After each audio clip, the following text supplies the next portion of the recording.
2개로 하루 정도 쓰고 있습니다. 한 번 충전해요. 2번 정도는 한 번 정도예요. 제가 폰을 많이 쓰는 것 같아서 금방 달았거든요. 여유로 하나 더 들고 가거나. 충전기 들고 다니는 걸로 디자인을 먼저 중시하긴 하는데요. 디자인, 색깔이랑 용량이 한 번에 많으면 좋겠죠. 빨리빨리 변하다 보니까 기계가 비슷비슷하고 생각되고 그냥 마음에 맞는 디자인?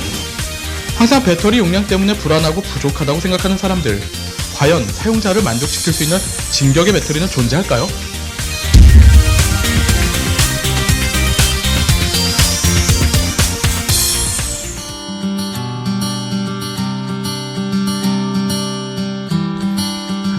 우리는 지금 이렇게 몸으로 데이터를 충전하는 시대에 살고 있습니다.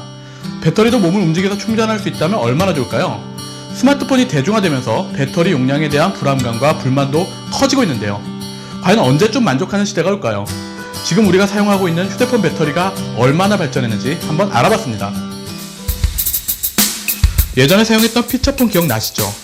초기 피처폰의 배터리는 니켈 카드뮴과 니켈 메탈 하이드라이드라고 하는 전지를 사용했습니다. 2000년대 초부터는 리튬 이온 배터리를 사용하게 되는데요. 지금까지 부피당 효율이 가장 좋은 배터리로 알려져 있습니다. 충전 방식도 차이가 있는데요. 과거 니켈 카드뮴은 완전 방전 후에 충전을 하는 것이 더 좋았지만 현재 리튬 이온 방식은 완전 방전된 후에 충전을 하면 배터리 수명이 짧아지기 때문에 보통 40% 이하일 때 충전하는 것이 더 좋습니다. 배터리 용량에서도 크게 차이가 납니다. 배터리 용량 단위는 밀리암페어인데요. 단위가 높을수록 전원 용량이 큽니다. 현재 스마트폰 배터리는 피처폰 배터리에 비하면 부피도 증가했지만 배터리 용량도 서너 배 증가했습니다. 스마트폰에 들어가는 쿼드코어 프로세서는 노트북과 동일한 수준인데요. 노트북의 배터리 크기를 생각했을 때 스마트폰 배터리가 대단한 수준에 와 있다는 것을 쉽게 이해할 수 있습니다.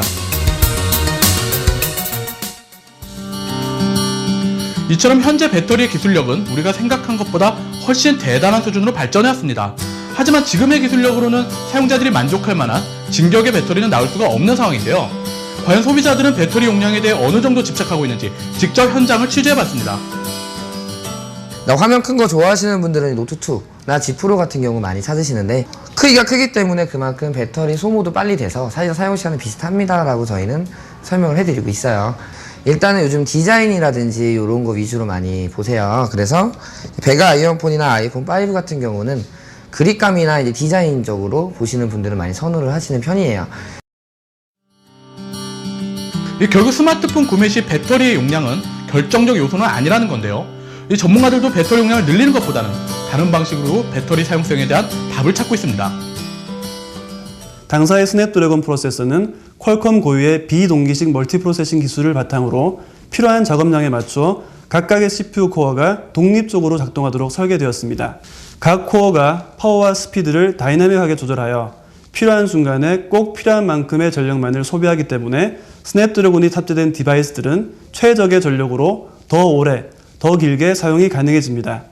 기기 자체가 이제는 통화가 아닌 인포테인먼트 기기로 발전했기 때문에 폰을 손에 들고 만지고 가지고 노는 시간이 굉장히 늘어났습니다. 수년에서 한 10년 사이에 가까운 시일 내에는 나노기술 적용이나 전국 물질을 개발하거나 하는 방법으로 약간 효율을 향상시키는 것 외에는 크게 혁신이라고 할 만한 전혀 새로운 차원의 배터리가 등장하는 것은 어렵지 않을까 그렇게 생각합니다.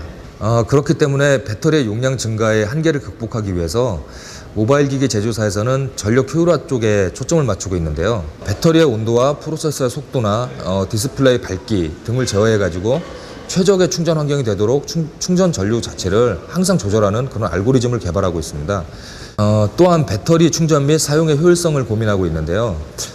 충전에 걸리는 시간을 줄이기 위해서 한 번에 배터리와 휴대전화를 같이 충전할 수 있는 포트가 2개 있는 충전기를 개발해서 출시한 것, 그리고 기존 충전기보다 충전 시간 자체를 빨리한 고속 충전기를 상용화한 것 등을 들 수 있습니다. 이러한 사용자 인터페이스적인 부분에서의 개선을 통해서 같은 용량의 제한된 용량의 배터리로도 실제 체감되는 사용성이 훨씬 편리해지는 그러한 개선을 할 수 있도록 노력하고 있습니다. 이 배터리 용량에 집착하지 말아야 할 이유가 또 있습니다. 바로 심각한 환경 문제입니다. 매년 전 세계에 버려지는 휴대폰은 4억 개나 됩니다. 이때 소각 과정에서 카드뮴, 수은과 같은 유해 물질이 환경을 오염시키고 있습니다. 특히 휴대폰 배터리는 일반 건전지보다 환경 오염률이 100배나 높은데요. 배터리 한 개당 약 6만 리터의 물을 오염시킬 수 있다고 합니다. 과연 여러분이 원하는 것은 배터리인가요? 아니면 스마트폰인가요? 이 진격의 배터리가 없는 한 배터리 용량에 집착하기보다는 디자인과 성능 등을 고려해서 자신의 사용 패턴에 맞게 선택하는 것이 더 중요할 것 같습니다. 또한 배터리를 절약하는 여러가지 팁들을 활용해서 좀 더 효율적으로 사용하고 관리하는 것이 훨씬 더 스마트한 사용자가 아닐까요?